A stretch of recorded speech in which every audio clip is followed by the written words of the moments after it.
बेटा आज हम बात कर रहे हैं हिंदी मीडियम आरबीएससी के normally next topic that is आप लोगों का मेल रिप्रोडक्टिव सिस्टम चल रहा था, ठीक है ना। उसका सेकंड पार्ट है।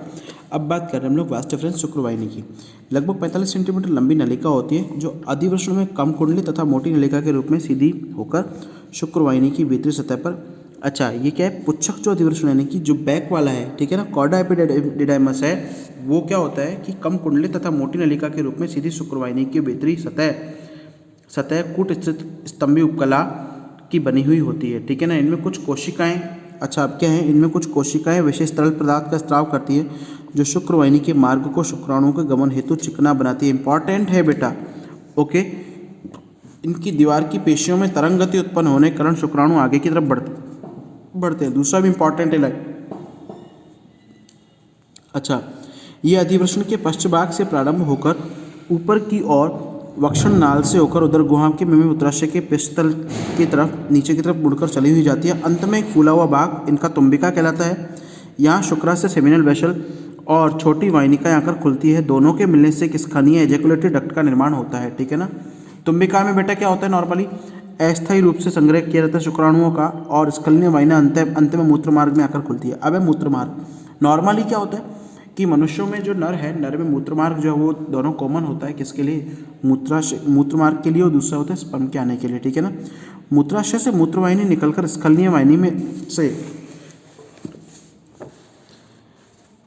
ये मूत्र नलिका या मूत्र मार्ग यूरोजेनिटल ट्रैक्ट का निर्माण बनाती है। लगभग 20 सेंटीमीटर लंबी एक नाल है जो शिशन के शिखर भाग पर मूत्र जनन छिद्र का निर्माण करती है, ठीक है ना। अब आगे देखो क्या करें, सहायक जनन ग्रंथियाँ। अगला क्या है, सहायक जनन ग्रंथियाँ। मुख्यतः पुरुषों में बेटा 3 प्रकार की सहायक जनन ग्रंथियाँ पाई जाती है जो कि अपने स्त्राव को मूत्र मार्ग में छोड़ती है, ठीक है ना। ये सभी अंतःस्त्रावी ग्रंथियाँ अधिवृषण और शुक्राशय के द्वारा स्त्रावित पदार्थों एवं शुक्राणु से मिलाकर शुक्र द्रव्य वीर्य सीमन का निर्माण करती है। नर में निम्नलिखित सहायक ग्रंथियाँ होती है। कौन कौन सी है? पहली है प्रोस्टेट ग्रंथि। यह ग्रंथि मूत्र मार्ग के आधार पर स्थित है। आधार मतलब नीचे की तरफ है। प्रोस्टेट ग्रंथि के द्वारा, भाई प्रोस्टेट के द्वारा हल्के सफ़ेद क्षारीय तरल पदार्थ का स्त्राव किया जाता है जो वीर्य का बेटा 25 से 30% भाग बनाती है। इस तरल में फॉस्फेट, ठीक है, सीट्रेट, लाइसोजाइम, फाइब्रोनलाइसिन, स्पर्मिन इत्यादि पदार्थ पाए जाते हैं। शुक्राणुओं को सक्रिय बनाता है और वीर्य के स्कंदन को रोकता है, ठीक है ना। अधिक आयु में प्रोस्टेट का आकार बढ़ जाता है जिससे मूत्र विसर्जन में कठिनाई होती है। अब जब प्रोस्टेट का आकार बढ़ेगा तो उसे किसके द्वारा, काफ़ी बार क्वेश्चन आता है, शल्य चिकित्सा के द्वारा बाहर निकाल दिया जाता है, ठीक है। अगला है सेमिनल वेसल, शुक्राशय। ये क्या है, मूत्राशय की सतह मलाशय के बीच में स्थित एक जोड़ी थैलीनुमा संरचना है जो पीले चिपचिपे और तरल पदार्थ का स्त्राव करने वाली ग्रंथि है। प्रत्येक शुक्राशय से एक छोटी नलिका निकलकर शुक्रवाहिनी एवं तुम्बिका में जाकर खुलती है। बेटा शिशन की उत्तेजित अवस्था में स्कंद दोनों के समय शुक्राशय संकुचित होकर स्त्राव मुक्त अपने स्त्राव को मुक्त करते हैं, ठीक है ना। यानी जब उत्तेजित अवस्था होएगी तो ये क्या करेगा, संकुचित हो जाएगा और अपने स्त्राव को क्या कर देगा, रिलीज कर देगा, ठीक है। शुक्राशयों का स्त्राव जो है नॉर्मली अगर हम लोग बात करें तो वो वीर्य का लगभग कितना 60% भाग बनाता है। इसमें फ्रक्टोज, ठीक है, शर्करा, प्रोस्टाग्लैंडिन्स, प्रोटीन, सेमिनोजेन, ओके, होते हैं। फ्रक्टोज शुक्राणुओं को एटीपी के रूप में ऊर्जा प्रदान करता है। क्षारीय प्रकृति का होने के कारण, क्षारीय प्रकृति मतलब इसकी पीएच क्या है, 7 से अधिक। यह योनि मार्ग की अम्लता को समाप्त कर शुक्राणुओं को सुरक्षा करता है। अगला है काउपर ग्रंथि, काउपर ग्लैंड। ये बल्बोयूरेथ्रल ग्रंथि, काउपर ग्रंथि जो है प्रोस्टेट ग्रंथि के ठीक नीचे मूत्र मार्ग के दोनों पार्श्वों में एक छोटी अंडाकार ग्रंथियाँ होती है जिन्हें आप लोग काउपर ग्रंथि बोलते हो। मैथुन के समय इन ग्रंथियों के द्वारा एक गाढ़ा, चिपचिपा और क्षारीय पारदर्शी तरल पदार्थ स्रावित होता है जो मूत्रमार्ग को चिकना बनाता है तथा ये अम्लीयता को उदासीन करता है और हल्का क्षारीय पार्क बनाता है, ठीक है ना। क्लियर है। अगला है बेटा शिशन।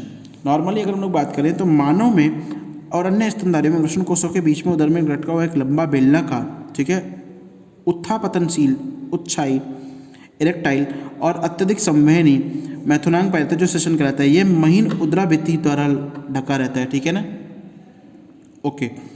शिशन काय जो है तंतु में पेशी संयोजी उत्कों के 3 स्पंजी अनुलंब डोरियों, लॉन्गिट्यूडल कॉर्ड्स का बना हुआ होता है। इनमें 2 मोटी डोरियां शिशन के पास पृष्ठीय पार्श्व भाग में, डोर्सोलेटरल भागों में, तीसरी मूत्र मार्ग के चारों ओर आधारवर्ती भाग में पतली डोरी के रूप में स्थित होती है, ठीक है ना।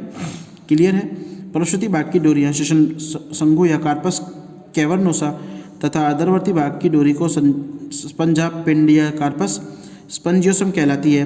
शिशन का शिखर भाग फैलकर एक फूले हुए चिकने मुंड ग्लैंस पेनिस का निर्माण करता है। कार्पस कैलोसम स्पंजियोसम का बना होता है। सेशन मुंड को ढकने वाली त्वचा एक टोपी के समान संरचना बनाती है, ठीक है ना, जो सेशन मुंड कहलाती है।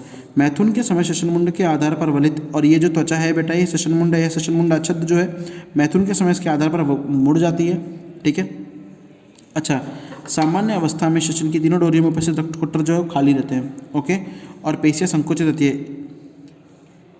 इस समय जो है इनका जनन छिद्र के द्वारा मूत्र बाहर निकलता रहता है, लेकिन मैथुन की प्रति उत्तेजना होने पर सेशन की धमनी में रक्त स्पंजी डोरी से उत्कों में कोटरों में भर जाता है, पेशियाँ शिथिल हो जाती है और सेशन फूलकर बड़ा और कड़ा हो जाता है, मुंड वाला भाग नग्न हो जाता है और सेशन तनकर खड़ा होना इरेक्शन कहलाता है, ठीक है ना, क्लियर है। ओके, आगे बात कर रहा है बेटा कि ये देखो क्या कर रहा है, रुधिर परिसंचरण पर निर्भर करता है, ओके, और मैथुन के समय उत्तेजित अवस्था में योनि में गहराई तक प्रवेश कर इस मैथुन के कार्य को पूरा कर सकता है।